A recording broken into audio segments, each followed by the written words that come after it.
Okay guys, so may kapapasok lang na balita dito, no? So ito ay tungkol sa West Philippines Sea, kung tungkol sa kay Duterte, sa dating Pangulong Duterte, no? Ito may pamagat na ano, Duterte may isiniwalat, China wawasakin ang Pilipinas pag hindi sumunod. Gigirahin tayo ng China. Ayan ha. So nakakatakot si Duterte. Itong China, nagsabi na si Duterte ang nagkaroon ng gentleman's agreement so ito pakinggan na natin to at bigyan natin reaction to Ngayon kung bago ka pa lang sa aking channel guys, please like and subscribe na lang muna bago tayo mag-umpisa. Okay mga guys ito, and also kay Melbs Castle paki-subscribe din sa kanya. Okay no? So umpisa na natin magandang talakayin to Kakapasok lang na balita, kumpirmado na. Trinaydor tayong lahat ni dating Pangulong Rodrigo Duterte. Pinangalanan na kasi ni Chinese Foreign Ministry spokesperson Mao Ning kung sino ang Pangulong nangako sa China. Walang iba kundi si former President Digong. Inamin na rin ni President Duterte na nangako to. Dito pinangako raw na aalisin ang BRP Sierra Madre. Ibig sabihin ba nito, pumayag si Duterteng lumayas tayo sa sarili nating teritoryo? Ba't naman ganun PRRD? Atin ng West Philippine Sea, ba't ka pumayag sa kagustuhan ni Chinese President Xi Jinping? Ano ang dahilan mo? Ayun naman pala mga guys. So umamin na ang China, no, si Mao Ning ng Foreign Affairs. So tingnan niyo naman na si Duterte talaga ang nakipagkasundo sa kanila na alisin ang BRP Sierra Madre. Kaya pala napakatindi ng galit nito, itong China na to, magre-resupply tayo sa Ayungin Shoal. Kasi nga may pangako o gentleman's agreement na sila Duterte at Xi Jinping na aalisin ng BRP Sierra Madre sa Ayungin Shoal. So talagang talagang ano no, na parang ano na rin naghudas na rin song dating pangulo, no. Talagang napakasama talaga ang ginawa. So kaya nga kaya nga nagtataka nga ang ating gobyerno, si PBB, kung bakit na lamang tuwing pupunta tayo sa Ayungin Shoal naman galit na galit, binobomba tayo ng tubig. Yung pala, dati naman, di naman daw ganon. Ngayon, nalaman na. Nagsalita na mismo ang China na si Duterte ang nangako sa kanila na aalis ang BRP Sierra Madre. So talagang napakasama talaga, no? So okay, diretso pa natin to para magkaalaman na. 拒不拖走仁爱礁非法坐滩的军舰。二是矢口否认杜特尔特政府时期同中方达成的君子协定，在海上肆意侵权挑衅。 Dito pinagbantaan pa tayo ng China kung ayaw raw ng Pilipinas ng malaking gulo at mananatili ang kapayapaan sa West Philippine Sea. Panindigan ni Pangulong Marcos ang ipinangako ni Duterte. Itigil na rin ang pagsasaayos ng barko at lumayas na tayong lahat sa West Philippine Sea. Dito papayagan raw ng China ang Filipino fisherman na mangisda. Pero dapat daw magpaalam tayo sa mga Chinese. Nakakadismaya dahil sa maling pangako ni Duterte, tayo pa ang dapat sumunod sa China. Yun no, ganun pa, napakawalang haya talaga.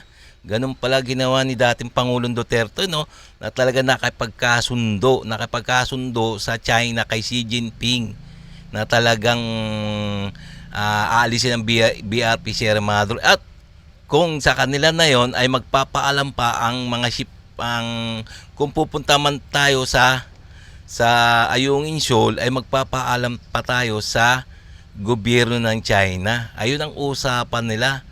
Nako, talagang napakamasama talaga nito, no mga guys. Talagang matinding no. Matinding siniwala to ng China, no. So talagang si Duterte talaga. So okay na, diretso pa natin. 即拖走该舰，恢复仁爱礁无人无设施的原状。愿从人道主义出发，在事先向中方通报，并经现场核查后允许菲方实施运补，中方将全过程予以监控。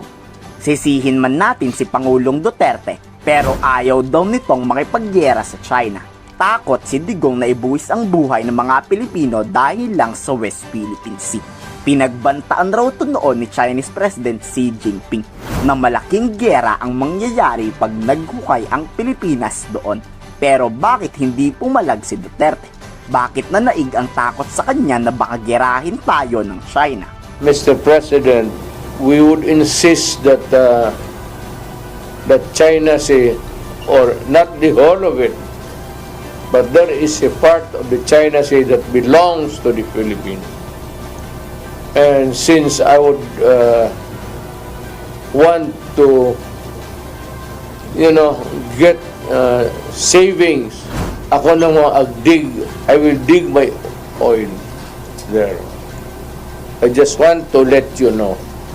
Ito ang sagot ni Xi Jinping.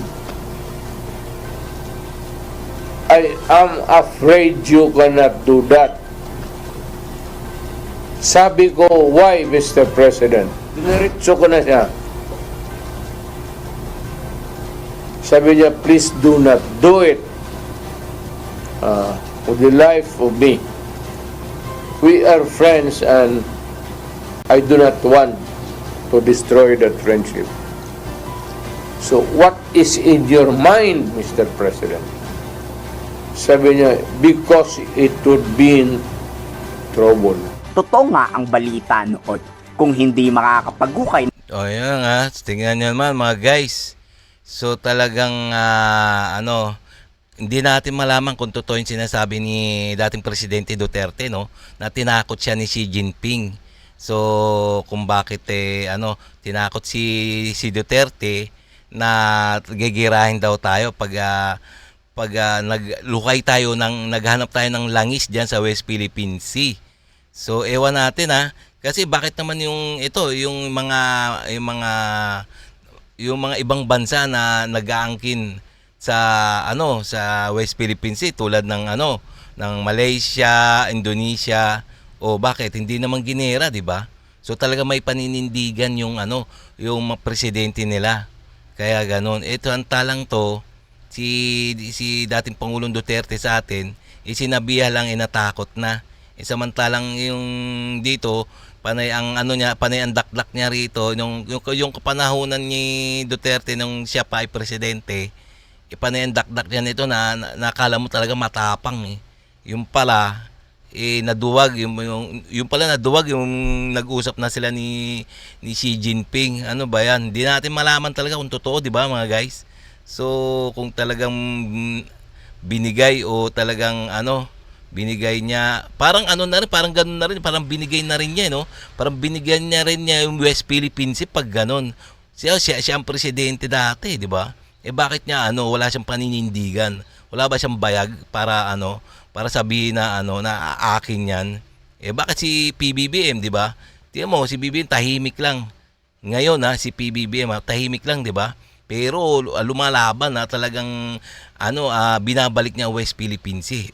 Hindi sa armadong hindi sa sa paggera, kundi sa diplomasya o kaya mautak si si PBBM ngayon hindi niya dinadaan sa dahas, 'di ba? Kaya ang ginagawa ni PBBM ngayon na ipag-alyansa sa malalakas na puwersa puwersa militar tulad ng Amerika, ang Australia, Germany. Ganyan ang ginawa niya. So, itong si dating presidente, ewan natin ewan na bakit bahag ang buntot kay Xi Jinping. Okay, diretso pa natin mga guys. ng langis ang China sa West Philippine Sea, sisirain nila to ng buong buo. Every time we publicize the illegal presence of the Chinese maritime militia that are swarming within our exclusive economic zone, the Chinese government, a few days after it's publicized, they will eventually leave. Based on the recent survey, more Filipinos now are aware of what's happening in the West Philippine Sea. And more than 80% Filipinos are supportive with our efforts in responding to China threat in the West Philippine Sea. More countries are extending security cooperation. More countries are pledging their support for the modernization of the armed forces of the Philippines and even the capability building of the Philippine Coast Guard. Malinaw na ang lahat. Trinidor tayong lahat ni Duterte. Yes, tama. Pero iniisip lang pala nito ang kapakanan ng mga Pilipino. Pagbantaan ka ba namang bobombahin ni Chinese President Xi Jinping? Talagang no choice si Digong. Kaya siguro naghahanap ng tropa si Pangulong Marcos ngayon para just in case na maghukay tayo sa West Philippine Sea, may mga bansang handang may paggera para sa atin. Kayo, anong inyong reaksyon sa nakakagulat na balitang ito? I-komento sa baba ang inyong salobin. Okay mga guys, so ganun pala no mga guys, na si Duterte talaga parang binigay niya na talaga no. Alam niyo no, 'di ba? Sa balita pa lang binigay niya na ang West Philippine Sea. Hindi niyo ba alam na teka, sandali So binigay niya na ang West Philippine Sea. Parang binigay na rin kasi nag-uusap, tinakot lang siya ni Xi Jinping na ganito na walang gagalaw diyan, alisin na, kundi gigirahin. Tumamimi na si dating Pangulong Duterte kay Xi Jinping no. So mali talaga 'yun no. So talagang parang binigay niya na parang binigyan niya West Philippines yung Ayungin Shoal Parang ganoon ang kalalabasan noon. So talagang mali kung sa batas sa konstitusyon, mali no. So talagang mali talaga. So presidente pa naman dito ang tapang-tapang dito pagdating dito sa Pilipinas, pero tumiklop siya nung sinabihan lang siya ni Xi Jinping na gano'n no. So talagang maling-mali talaga no mga guys. So okay no mga guys, so pwede rin kayo magkomento diyan para malaman din ng ng taong bayan kung ano mga komento nyo, kung ano mga komentaryo nyo, okay? Pero hindi naman tayo, neutral lang tayo mga guys Siyempre, komentaryo to at reaction ba sa mga nangyayari sa ngayon, di ba? So okay guys bago tayo magsara o magtapos, please like and subscribe sa ating YouTube channel para marami pa tayong magagawang mga reaction katulad nito. Okay?